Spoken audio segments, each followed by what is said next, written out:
Okay, so this is I'm just going to finish up some talk about the masking tool before I move on.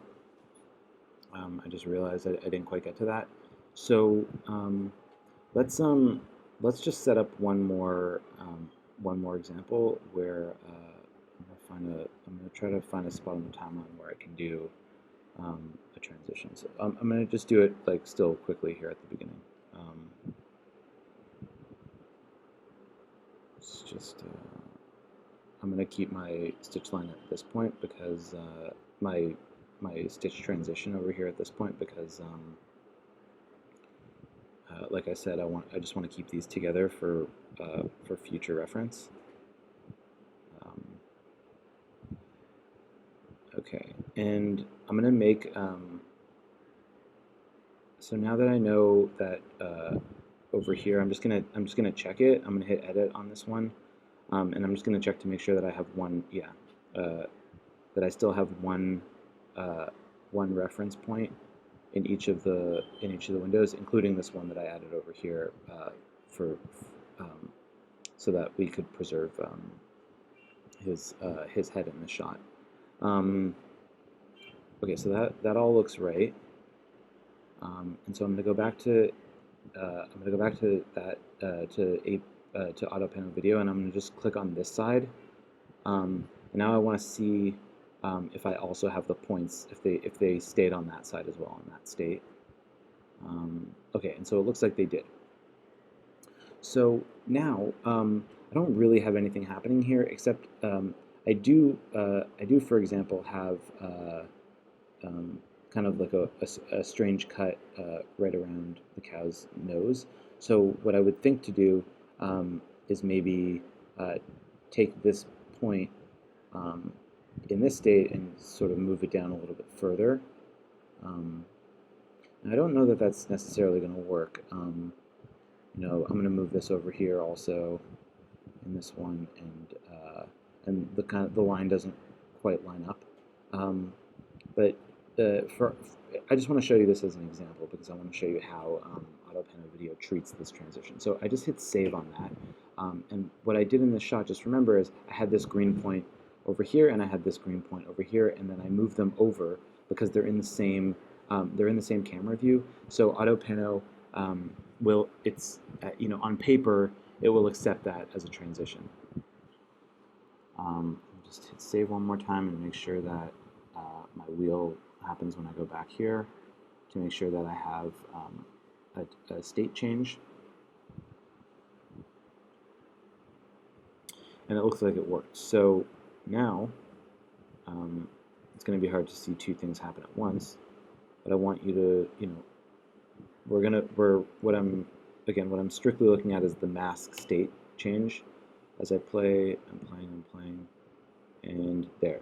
So you see that cut happened really, really clearly. And now, even because I had them in the same camera, I'm going to stretch this out now. Let's stretch this out as much as I can. And let's see how Autopano deals with a quote-unquote transition. So I'm just hitting play again. It's moving. And what you can see happening is it's slowly, the transition is it's sort of like a wipe.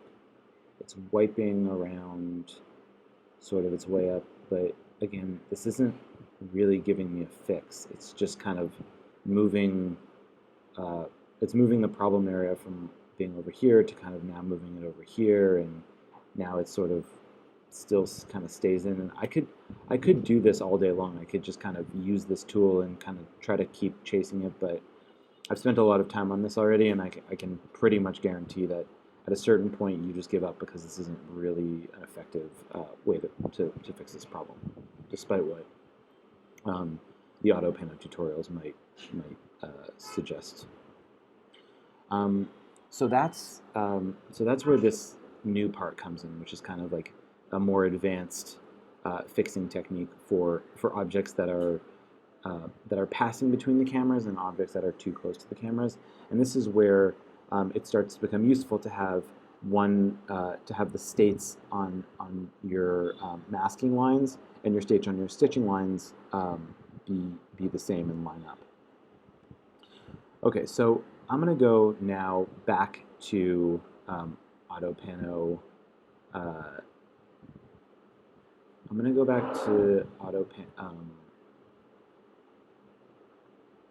I'm just going to save this. I'm going to go back to Autopano Giga in a second, but before I do that, I want to do one more thing, because now I'm going to take on a new technique right now, which is going to be a little bit different. I'm going to save a different version of this. So I'm just going to do save project as, and I'm going to save this one as VR Parallax Fixing Advanced Background, BG, okay? It's exactly the same file, but I'm just going to put it, I'm going to put this one, this background file as a kind of a separate thing. I'm going to move this down all the way here so that none of these state changes that I've had will have any effect because they're outside of my render area. And what I'm going to do is I'm just going to render out this section over here, basically an untouched section, something that there's no masking, there's no additional stitching. It's just the average kind of the average background stitch that Autopano did automatically when I first brought it into the program, and I'm going to use that as a render. Okay, so to render that, I just go into render. I'm going to pick 4K Cinema because it's a higher resolution for me. All these settings can be whatever you want. I would probably do the native setting, which was in my case was 4795. It's PAL. That doesn't. The difference between PAL and NTSC shouldn't make much difference. Actually, it was this. It was H.264 4K. But whatever your settings are, that's kind of like a separate thing. Okay. Now, assume that once I hit render, I'll just get a render of that video, and it will just be my background. I'm not going to do that right. Maybe I am. Okay, fine. I will do that right now. Forget that. Let me go back into this, and let's do into VR 101, and I'm going to call this the same name, VR Parallax Fixing Advanced Background. Okay. So now I'm in background.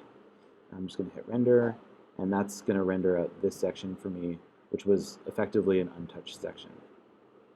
Let me just check it and see that it's alive. Okay. Short and sweet, and with with significant errors on over here. Significant errors over here. Significant errors, I would say, on the cow's face. If you, sorry. Like a big cut up section over here, which needs to be fixed, but the background looks pretty good. I don't have any kind of glaring problems with the background. It seems like if I can just, the tactic now is going to be to kind of isolate this image, and then fix those, and then compose them back into this full image so that you pretty much get a perfect stitch. I'm just going to, the workflow is really to kind of start with the background first and then work up foregrounds from there.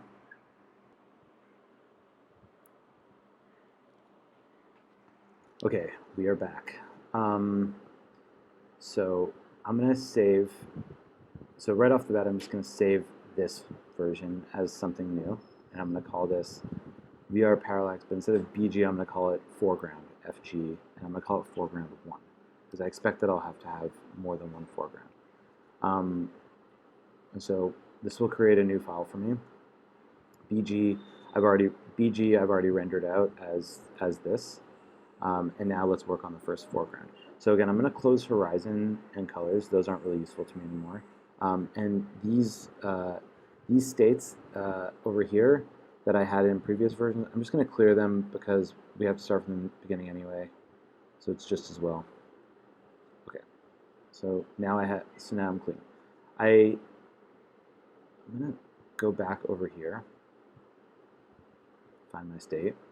This is kind of a tricky thing with Autopano. You have to like really, these tools aren't, the UI is very lacking. I wish there were a better way to do this. There is not, as far as I can tell. If you come up with a better way, please tell me. Okay. So just looking over here, what I want to do off the bat is I want to fix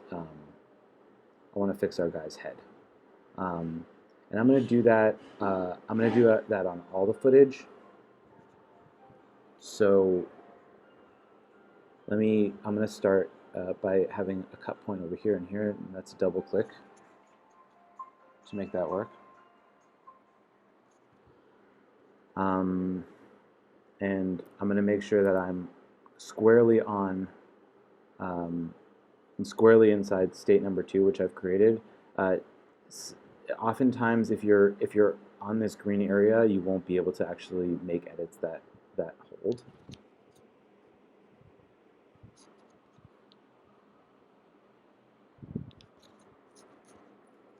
So I hit edit. I should be going over to Autopano Giga.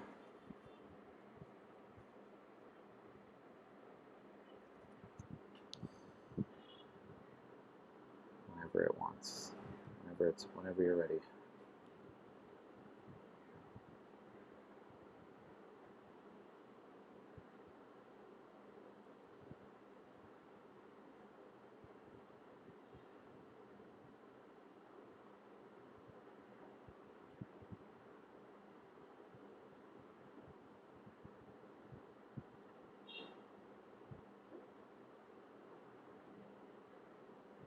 I think I'm just kind of freezing right now, so.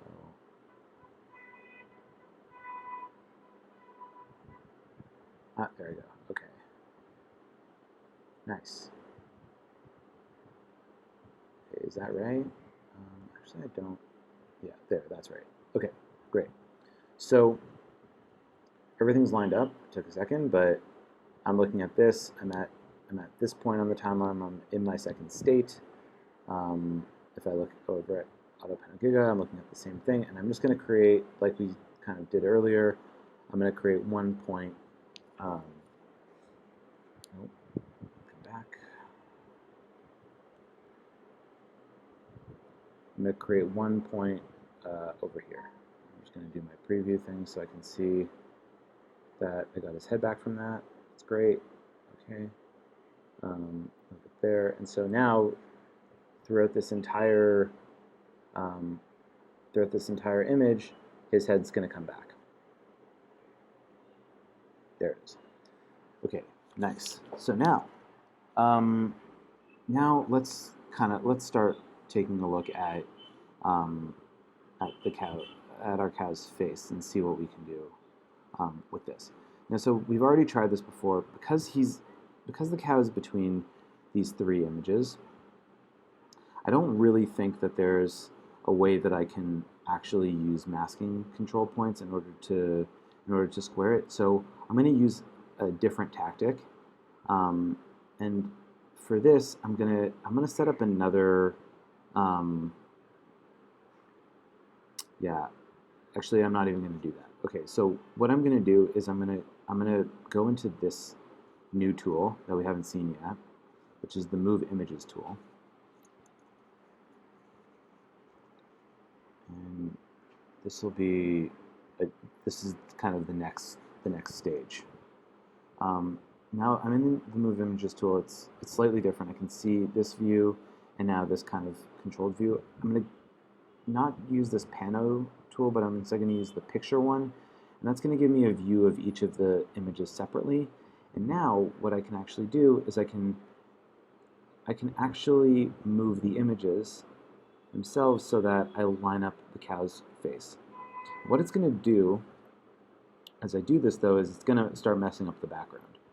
But because I have a background from a previous, I have a previous background that I've already rendered, this actually shouldn't be as much of a problem anymore. Let's see if I can get that to line up.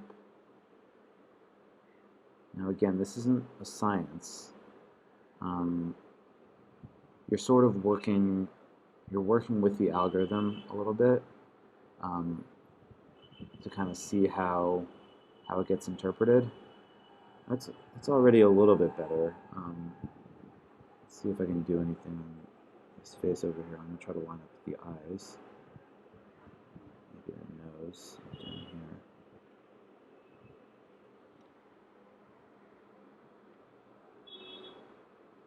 Okay, something. So now you can see, like, I pretty much have the cow in order. His leg over here is kind of messed up.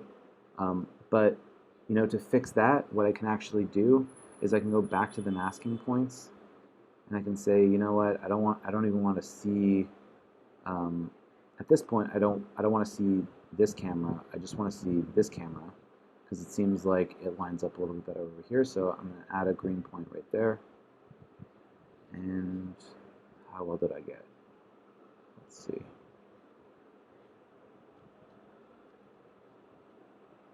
All right, not bad.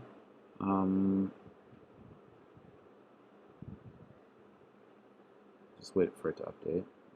We'll actually see. Yeah, okay, so it's not the best, but it is better. I mean, there's kind of a bit of a missing spot over here. You know, this gets kind of covered up by the sun, so it's not a big deal. There's a bit of a line over there, but it's already looking a lot better than it was. And I think if we play this through, if I'm just looking at this image right here, it's not too bad. Now, what you do see is that obviously this is a huge problem right here on this side. And you know, this cow's his legs are getting cut off here. This is doubled up over here. These are doubled up. This is doubled up. Because I've preferred, I solved the foreground, which is my main cow over here, at the expense of the background. But we're gonna you know, make a composite image of this and mask that into our original clean background later. So that won't really be a problem. So I'm not actually worried about that. I'm just gonna play this through a little bit to see if, you know, if it changes all that much. His tail's kind of going. He's not moving around too much, but it's staying, you know, more or less pretty good.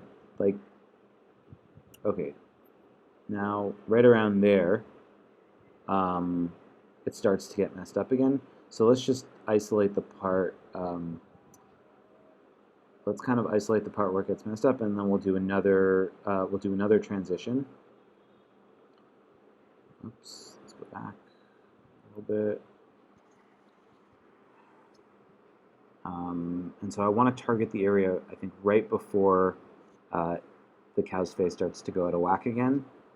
And then I'm gonna do the same thing that I did before. Okay, so it looks like over here, his face is still pretty much okay. I'm going to add 2 new cut points. One for any change I make on the stitch timeline. Let's just do that. Nope, it's frozen. There we go.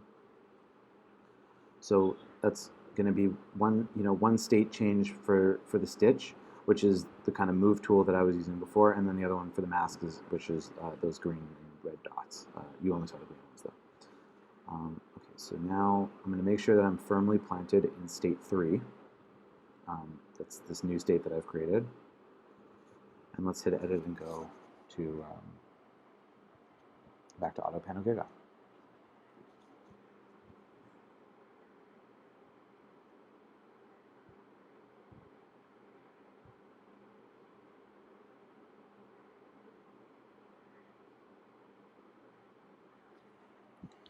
All right, so yeah, so you can see that things have already kind of changed a little bit in the last view, but I want to get out of this view because it's not too bad over here. Let me start looking at it. on this side. So actually, I can't really see it yet because I've kind of gone from yeah, I went from the view that was like still pretty clean in this shot. So actually, what I should do is because I want to change, I want to make sure the state is changed near where it's actually the the cow body is still pretty good, but then I want to start editing when it goes out of whack.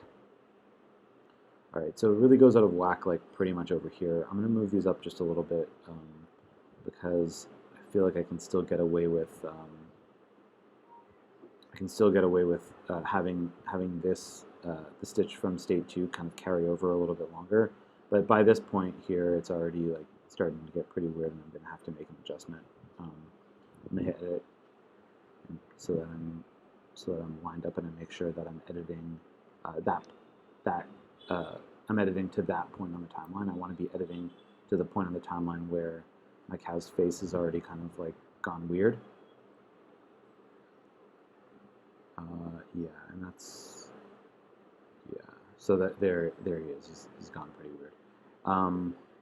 So I'm just going to do the same thing as last time. I'm going to move him over here. Let's just get that lined up as much as I can. Not to take too much.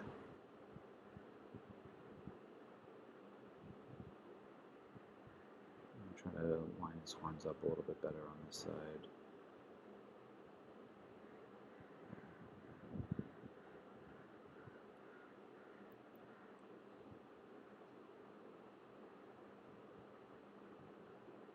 All right, so all in all, I do still have a little bit of a, still have kind of like an issue that's happening here with like a little bit of cut on that side. Let me see if I can go back to the control points and sort of you know, make a transition a little bit further down. I don't know if that works. Maybe not.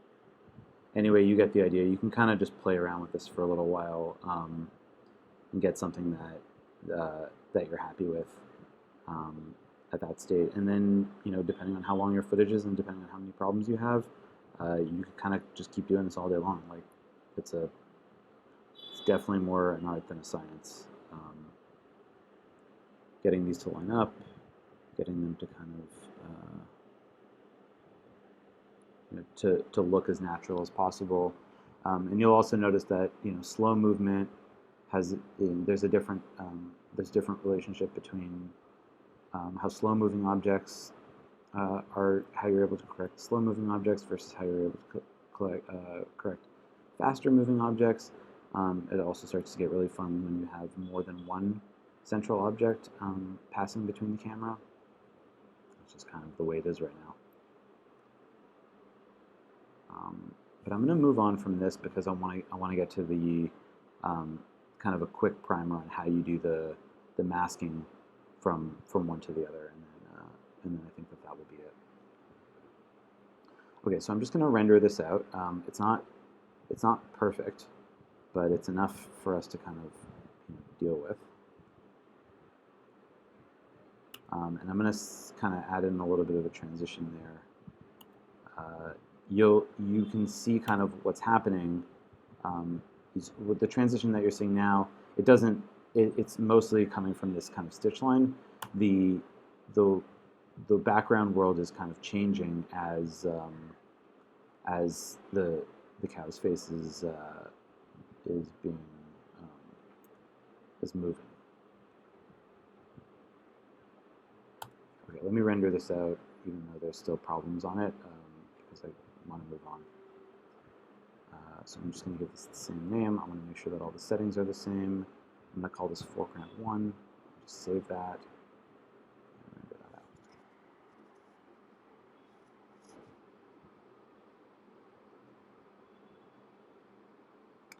Okay, and so once this is done rendering, I'll see you guys in After Effects.